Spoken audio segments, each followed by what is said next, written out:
Hello అండి, నమస్తే. Welcome to my channel home melodies. ఈరోజు నేను సగ్గుబియ్యంతో పునుకులను అయితే చేస్తున్నానండి. చాలా టేస్టీగా, చాలా బాగుంటాయి. ఈవినింగ్ టైంలో స్నాక్గా ఈ రెసిపీ చాలా బాగుంటుంది. ముందుగా అయితే రెసిపీలోకి వెళ్ళిపోదాం. ముందుగా సగ్గుబియ్యాన్ని తీసుకోవాలి.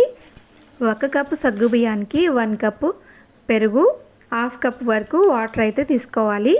సగ్గుబియ్యం తీసుకొని దాంట్లో పెరుగుని యాడ్ చేసుకున్న తర్వాత వాటర్ని కూడా వేసుకొని బాగా కలుపుకున్న తర్వాత 4 అవర్స్ నానబెట్టుకోవాలి. ఇందులోనే సాల్ట్ని కూడా వేసేసుకొని బాగా కలుపుకున్న తర్వాత 4 అవర్స్ వరకు నాననివ్వాలి. సరిపడినంత సాల్ట్ని కూడా వేసుకొని బాగా కలుపుకోవాలి. కలుపుకొని పిండిని 4 అవర్స్ వరకు నాననివ్వాలి.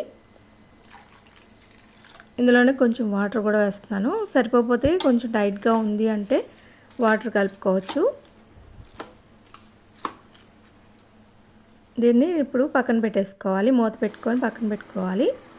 చూస్తున్నారు కదా, ఇప్పుడు నానిపోయింది. సగ్గుబియ్యం అయితే నానిపోయినాయి. ఒకసారి పట్టుకొని చూస్తే చాలా సాఫ్ట్గా అయిపోయినాయి. ఇప్పుడు దీంట్లో ఉల్లిపాయలు, పచ్చిమిరపకాయ ముక్కలు వేసేసుకోవచ్చు. ముందుగా జీలకర్రని అయితే వేస్తున్నాను.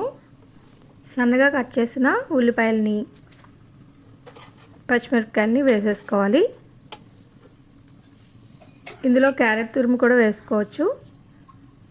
ఇవన్నీ వేసుకున్న తర్వాత బాగా కలుపుకోవాలి. క్యాప్సికమ్ ముక్కలను కూడా కట్ చేసుకొని వేసుకున్నాను. ఇవన్నీ బాగా కలుపుకున్న తర్వాత ఇప్పుడు దీంట్లో 3 స్పూన్స్ వరకు వరిపిండి, 2 స్పూన్స్ శనగపిండి లేదంటే మైదా కూడా వేసుకోవచ్చు. వేసుకొని బాగా కలుపుకోవాలి. ఇందులో అల్లం ముక్కలను కూడా వేసుకున్నాను. ఆయిల్ హీట్ ఎక్కిన తర్వాత ఇలాగా చిన్నగా వడల్లాగా లేదంటే పునుకుల్లాగా వేసేసుకోవచ్చు. ఇక్కడ నేను రౌండ్గా వేసేస్తున్నాను.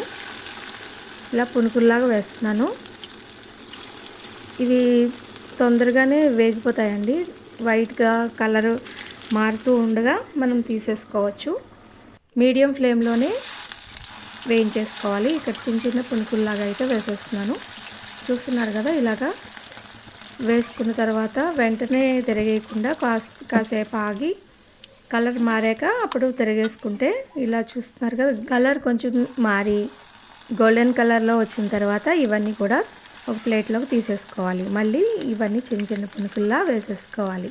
మీడియం ఫ్లేమ్లో రెడ్ కలర్లో వచ్చే వరకు కూడా వేయించేసుకున్నామంటే పైన క్రిస్పీగా లోపల సాఫ్ట్గా ఉండే సగ్గుబియ్యం పునుకులు రెడీ అయిపోయినాయండి.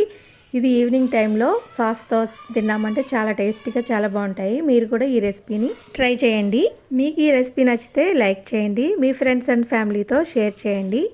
మరిన్ని టేస్టీ రెసిపీస్ కోసం నా ఛానల్ని సబ్స్క్రైబ్ చేసుకోండి. Thank you.